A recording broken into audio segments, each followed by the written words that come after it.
இன்னைக்கு இருக்கிற திருச்செந்தூர் இந்த அளவுக்கு ஃபேமஸா இருக்கிறதுக்கு காரணம் அந்த காலத்துல இருந்த 5 சித்தர்கள் அப்படின்னு சொன்னா உங்களால நம்ப முடியுதா? இந்த கோவிலை கட்டினது யாரு அப்படின்ட்டு இது வரைக்குமே தெரியல. ஆனா இந்த கோவிலோட உட்கட்டமைப்பு, வெளிக்கட்டமைப்பு, கோபுர வேலைகள் அப்படின்ட்டு பல திருப்பணிகளை செஞ்சதுதான் இந்த ஐவர் அப்படிங்கிறவங்க. சரியா சொல்லணும்னா தங்களோட வாழ்க்கையை முழுவதும் இந்த கோவிலோட திருப்பணிக்காக அர்ப்பணித்தவங்க தான் இந்த 5 பேர். மௌனசாமி, காசிசாமி, ஆறுமுகசாமி, வள்ளிநாயக்க சாமி, தேசிய மூர்த்தி சாமி இவர்கள் ஐவரும் ஜீவ சமாதி அடைந்ததாக சொல்லப்படுது.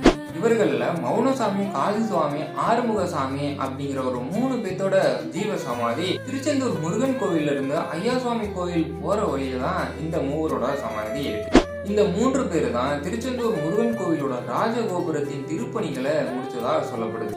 கோவிலின் ராஜகோபுரத்தின் வடக்கு பிரகாரத்துல சரவணபுரிக்கு செல்லும் பாதையில இந்த ஜீவசமாதி, தேசிய மூர்த்தியோட ஜீவசமாதி எங்க இருக்குன்னா திருச்செந்தூர் முருகன் கோவில்ல இருந்து திருநெல்வேலி போற வழியில வைகுண்டத்திற்கு முன்னாடியே ஆழ்வார் திருநகரி அப்படிங்கிற ஒரு ஊர்ல இருந்து கொஞ்சம் தூரம் அப்படியே போனீங்கன்னா ஆழ்வார் தோப்பு அப்படிங்கிற ஒரு ஊர் வரும். அந்த ஊர்ல ஆத்தங்கரை பக்கத்துல, அதாவது தாமிரபரணி ஆத்து பக்கத்துல தான் இந்த ஜீவசமாதி அமைஞ்சிருக்கு. நம்ம திருச்செந்தூர் முருகன் கோயிலுக்கு போயிருந்தது உங்க எல்லாருக்குமே தெரியும். ஸோ பார்க்காதவங்க அந்த வீடியோவை பார்த்துட்டு வந்துருங்க. நம்மளால அங்க இருக்கிற 3 சமாதியை மட்டும் தான் நம்மளால பார்க்க முடிஞ்சு. அந்த வீடியோவை பார்த்துட்டு வந்துருங்க.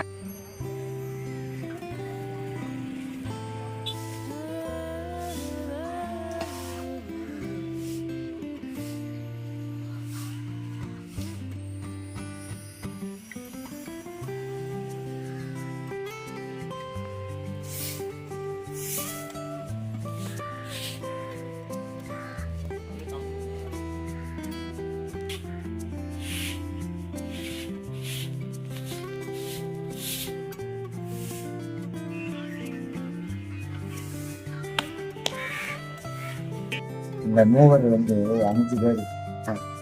5 பேர்த்துல 3 பேர் இங்க இருக்காங்க.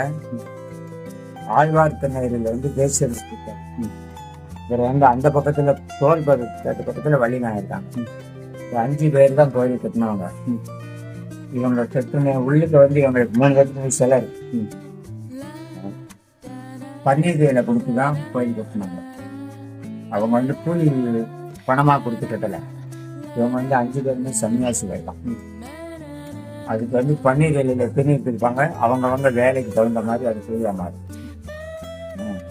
இங்க வந்துட்டு போனா எப்படி பழனிக்கு போய் பஞ்சாமிரதம் வாங்கிட்டு வரோமோ அது வரைக்கும் பன்னீர் வேலையில பிரிஞ்சு வாங்கிட்டு வரதான் விசேஷம்.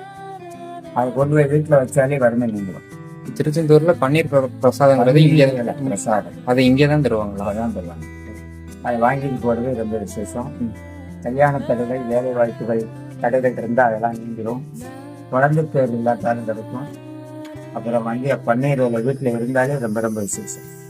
சரி, ஓகே கைஸ், இந்த வீடியோ உங்களுக்கு பிடிச்சிருக்குன்னு நினைக்கிறேன். பிடிச்சிருந்தா அப்படின்னா மறக்காம நம்ம சேனலை சப்ஸ்கிரைப் பண்ணிட்டு கூட அந்த பெல் ஐக்கனை கிளிக் பண்ணி ஆல் அப்படிங்கிறதையும் கொடுத்து